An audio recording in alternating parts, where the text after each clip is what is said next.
On this episode of Still Loading, we're getting tropical.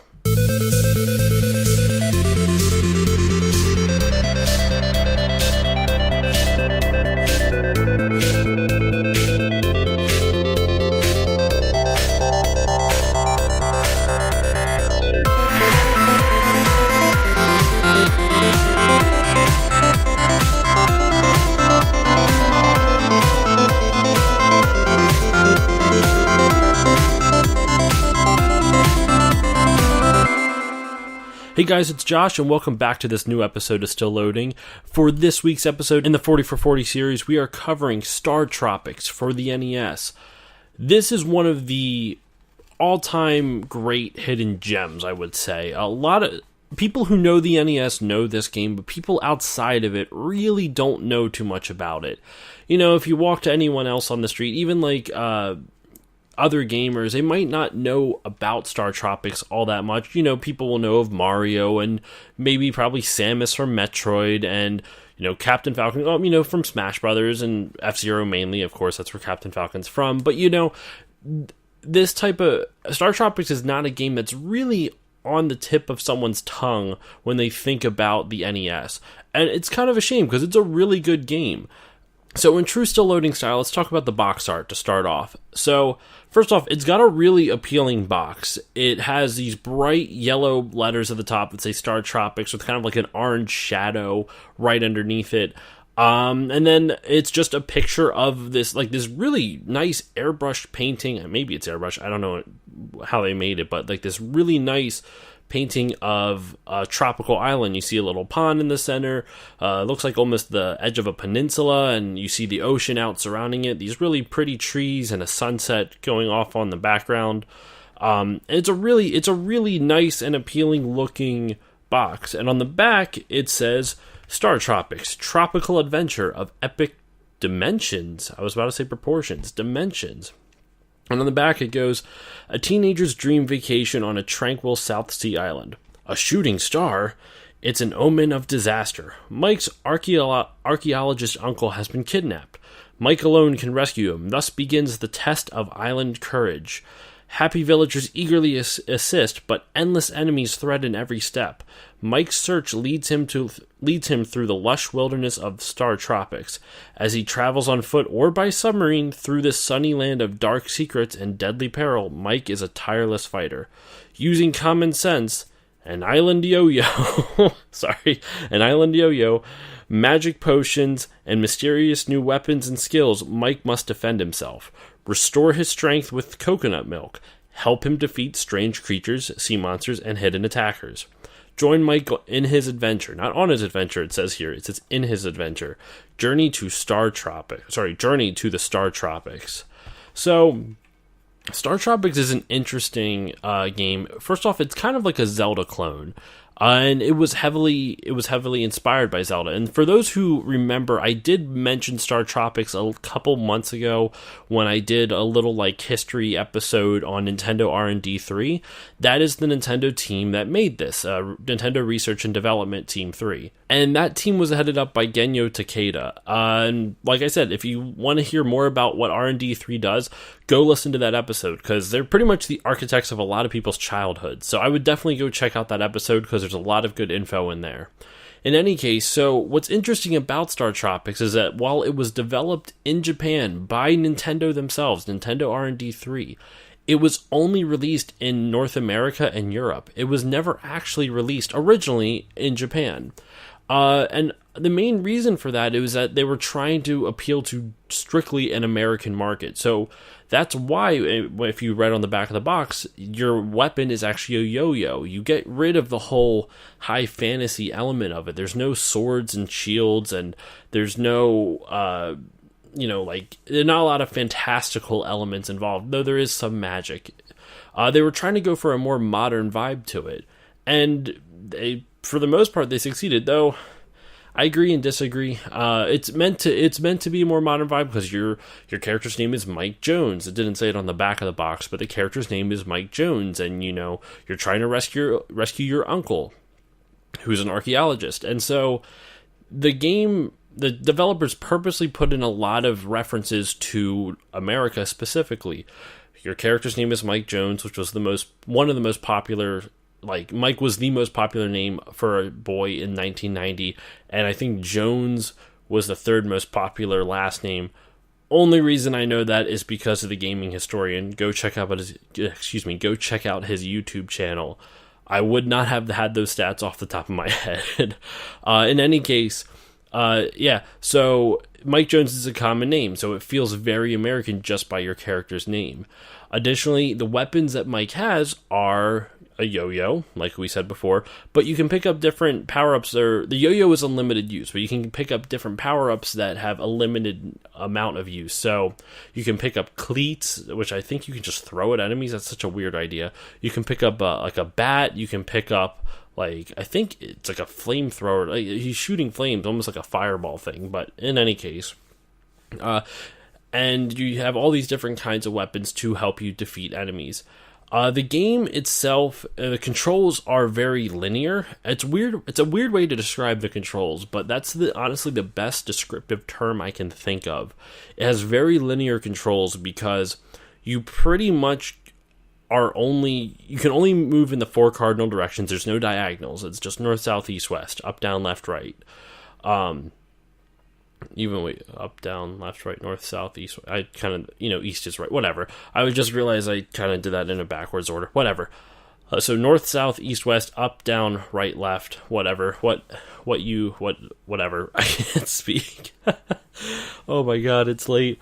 So let's move on. But like I said, the controls are very linear because you can only control in those 4 directions. And additionally, it's odd because it's not like, all right, let me hit up to move up the screen, right to move to the right, left to move to the left, so on and so forth. You have to hit the button twice. Once to face the direction you want to go to, or you are trying to move in, and then you hit it again to actually move in that direction. So if you're already facing the direction, you just hit it once and you're good. So if you're facing up on the screen, you just hit up and he will automatically move. But if you're trying to move down, left, or right, you actually have to hit those buttons twice to do it. You have to hit down twice, once to face that direction and the second time to actually move. So it's a little weird, and I can understand it pissing off some people to start off, but it really isn't too bad once you get used to it. And the jumping mechanics in the game, because unlike Zelda where you couldn't jump, this one you can, but it's weird because you can jump exactly one block, like not one block adjacent, but you can jump over one block or one tile if you want to think about it like that. And you're very controlled in your jumps. Like, you can jump into water and die. Like, for some reason, Mike can't swim, even though he's going to a tropical island, but whatever, it doesn't make any sense. In any case, the way you control, like I said, you can jump exactly, I guess technically 2 blocks because you're skipping the block directly adjacent to you and going to the next one. So you jump exactly that distance, no more, no less. And so that's why I'm saying the controls are linear. You know exactly what you're getting into. There's not really any flexibility with it, so you have to really learn how to control the character. Now, what's nice about that, while that may suck because you're very limited, what's nice about it is that the game is designed all around that. So for you to die by something other than an enemy and just like movement, you really have to fuck up. Like, you have to try to do it. Or there are some elements in the game where they are admittedly unfair because you'll go through another door and you'll just fall into a water pit. Like, they put specific rooms in there that literally take you nowhere. As soon as you walk through the door and move to the next screen, it's just water and you can't go back. You're dead. So I ran into that one when I was trying out the game, and yeah. So there is some frustrations with the level design itself, but overall the game works around the limitations of those controls, which I can't stress enough how good that is, because too often, especially on the NES, for those who've played a lot of NES games, who've played a lot of NES games know, a lot of old games that aren't designed well generally don't really take the controls into consideration when they are designing the actual enemy placement, the level design, and all that other stuff. They don't keep the controls in mind at all. That's why games like Castlevania, Mario, Mega Man, Metroid, all those games are so good and so timeless, because when they designed the game, they took into account how are we letting the player control the character on the screen, and that's super important. So while StarTropics has a weird controller layout and controller setup and controls itself, like I said, they're very linear. They design around it, so you really feel in control of Mike the entire time. All right, so let's look at the manual a little bit here. Let's hear a little bit of the story, because you kind of heard, like, I read a little bit on the back, but let's actually go into it as the manual reads it, because I don't think I really did a good job kind of like expelling it off the top of my head. So, the story. Hi, my name is Michael Jones, but my friends call me Mike. I'm 15 years old, and I live in Seattle, Washington. Have you heard of my Uncle Steve? Sorry, it's just so weird to me seeing, like, oh my god, the painting of Mike on here, he looks like a madman, like his eyes are looking in different directions. Oh my god, it's fucking awesome. I love it. He looks insane. Anyway, so have you heard of my Uncle Steve? Well, most people don't call him that. They call him Dr. Jones. He's a very famous archaeologist who is looking for some lost ruins in the Coral Sea. I've never actually met him, but last week I received a letter from him inviting me to stay with him at his laboratory on Sea Island. I leave tomorrow on a helicopter. I bet I won't be able to sleep at all tonight. Well, good night. That's pretty much it. And what happens, Mike gets to the island to meet his uncle. You find out that he's been abducted, though you don't know by who, and you have to go try and rescue him. And to kind of go along with this, I mean, some of you probably already thought it up in your head with the whole Dr. Jones reference, but I guess it's important to note that Dr. Jones, Indiana Jones, once again, they included a lot of references to America for this. Like, you have your character's name is Mike Jones. His weapons of choice are bats and yo-yos and cleats, like very like baseball American pastime stuff. Your uncle's name is Dr. Jones. Very clear, nod towards Indiana Jones. In fact, you can control a submarine later on in the game, and you need different codes to tell the submarine where to take you. And one of the codes is 1776, the year America declared its independence. So they did a lot of these subtle, yet not so subtle at times, nods to, like, North America or America in general. Which is why it was only really released in the U.S. It was designed specifically with the U.S. in mind. So in any case, you progress through the game, and you have to try to, go through different dungeons, and you have to beat the bosses. And what's cool is, while I already talked about the controls, in terms of design, you have an overworld map very similar to the Legend of Zelda overworld map. But the majority of the game and combat are in the dungeons. And the dungeons kind of go into, kind of like how Legend of Zelda is. The whole thing is top-down, but it's interesting because on the top-down view of the world map, like when you're going around trying to find the different dungeons, looking through different towns and villages and stuff like that, the graphics aren't that great. They're very, like, small sprites. They don't look that appealing, but when you get into the dungeons, all of a sudden the sprite for Mike is huge, and it almost kind of reminds me of the sprites for, like, Punch-Out. Like, the heads are a little bit big and kind of wonky, and it feels like actually like Little Mac almost, but it's strange. But in any case, the graphics are still appealing, and you have to play through the dungeon, beat a boss, and progress on to the next. And then you'll go back to the overworld, and you find your way to the next dungeon. Now, I did not get to beat this. I got pretty far into it. I didn't even have time to watch not a let's play, but a long play of it, because it was 2 hours long, and I don't got time for that. I'm just going to be honest. I will link the long play in the video description, though, so if you guys want to see more of it, want to see the gameplay itself, definitely check it out. It's really cool. But in any case, so you progress through the game like that. You fight different bosses, using the various weapons that you pick up. The yo-yo, like I said before, is the only permanent one, and you can pick up temporary ones like the bat, which is weird to think. Like, you only have like 50 swings of it or something. It's a really odd kind of way to do things. And one thing, in speaking of the gameplay, remember before I was saying how there is, codes that you have to enter into the submarine in order to tell the submarine where you want to go.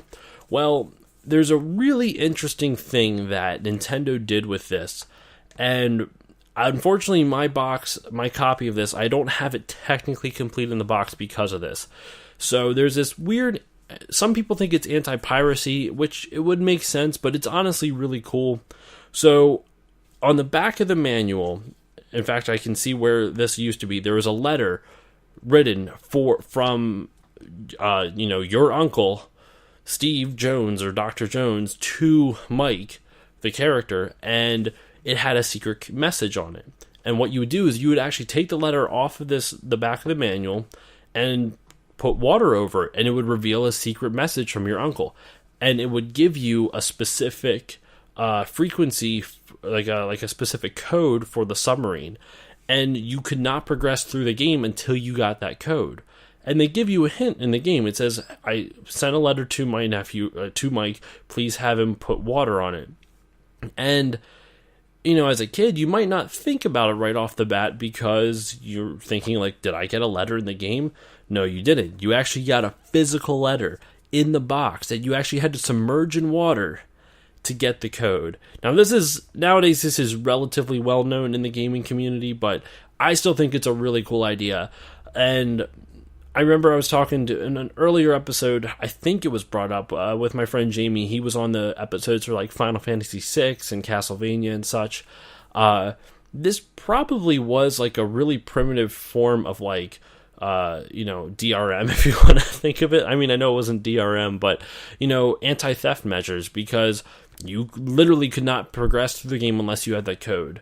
Now, the catch-22, I guess, is that it was the same code across all cartridges, so it's not like the code was unique to individual games, so you can just, freaking go find it online, and then there you go. So, but that was a really cool thing of them to do. Whether it's an anti-theft thing or not, it's still kind of added to the whole aesthetic, and it made you kind of immerse yourself a little bit more into this world of StarTropics. And honestly, it was really freaking cool. I really wish I could have a copy of that letter with my box, but unfortunately, it was not there. I just have the manual, which is actually still in very good condition, so I'm pretty happy with that. On the Gaming Historian video, you can actually watch him submerge the letter in water and see the code, or see the hidden message appear. And that's really awesome to see. So once again, I'm going to include the link for the Gaming Historian video in the description, as well as a link to a long play of the game in the description, so you can check out everything. And what's more is the Gaming Historian goes in a little bit more detail about the history and development of the game. So definitely, if this kind of thing interests you, go watch his video. And I guess one of the last things I really want to comment on is the music. And I'm always really bad about talking about music, because I feel like it honestly is dumb to talk about music without actually having you be able to listen to it. And so I know I could put the songs in here, but it generally is I'll be honest, I'm a little lazy with it. It's annoying to have to go out and find all these clips and splice it all together. And I do this all on my own, so I'm lazy. What can I say? I do include them sometimes, but I'll see if I can put a link. I put a link, like I said, I'm going to be including a link for Gaming Historian and a long play. I'll find a link to the entire soundtrack. You can listen to it on there. But the music's really good. I would say its one problem is that it's a little bit repetitive. You're going to find yourself listening to the same themes over and over and over again. So while they are good, if you're not a big fan of them, you might end up hating the soundtrack, because that's all you're going to hear for quite a while. And that pretty much wraps up everything I had to say about StarTropics for the NES. I think I covered a decent amount on it. I guess the last thing I will say, which is going to be really quick, and it doesn't really have a good segue into it, but the bosses are fun to play. They're all very unique and different, and I liked what I played of it. And I guess that is a good final sum up of it. It was a fun game to play. This is one of the better ones on the NES. And I definitely suggest trying out this game if you have not. This game did have a sequel, which unfortunately I do not have complete in box, so it will not be on this 40 for 40 series, but it was called Zoda's Revenge, StarTropics 2. And it was one of the last games ever released on the NES by Nintendo. It came out in 1994. To put in perspective, 1994 is the same year that Donkey Kong Country and Super Metroid came out on the Super Nintendo. So, it's a pretty late title on the NES, and the original StarTropics came out 4 years prior, so no one was really thinking about StarTropics. Additionally, when the name is Zoda's Revenge StarTropics 2, it can kind of, that might not be something that everyone sees right off the bat, like, what's Zoda's Revenge? I don't know about that. And additionally, if you didn't beat StarTropics 1, you won't even know who Zoda is. He, from what the gaming historian said, like I said, I did not beat it, but from what he said, he shows up at the very end of the first game, so you might not even catch him. But in any case, the game is great. I definitely suggest giving it a play. I liked what I played of it, and I actually want to add it to my list of games to play. Right now I'm playing through Banjo-Kazooie, but I'll add it to my list of games to play afterwards, hopefully. And that wraps everything up. So thank you all once again for listening to this episode of Still Loading. Some quick shout-outs. I'd like to give a shout-out to my original podcasting partner in crime, the Apex and the Abyss. Also, shout-out to Two Guys in a Game, The Hotter Show, No Geeks Allowed, spelled K-N-O-W, mind you, K-N-O-W, No Geeks Allowed. The Christian and Damon's Amazing Nerd Show. You can also check out Drinks with Larry, which is one of my personal favorite podcasts. I've been really digging their stuff. Bunch of comedians just joking around, talking about random stuff. It's really funny. I definitely suggest giving them a listen to. And the 4205 Cast is a good show, and I think that covers everything. So, yeah. That's about it. So thank you all once again for listening. You can follow me on Facebook, Twitter, and Instagram at StillLoadingPod on all of them. If you want to reach out to me and send me an email, you can find me at stillloadingcontact@gmail.com. And please remember to rate, review, and to subscribe to the show on wherever you listen. iTunes, Spotify, Google Play. I need to get it on Stitcher still. But please listen to it, please rate and review it, and to subscribe on whatever pod device you're using, pod app you're using. It really helps get the name of the show out there, and it would mean a lot to me if I could see some reviews out there. Hopefully good ones, maybe? In any case, that wraps it all up. So thank you all for listening, and I will see you all next time.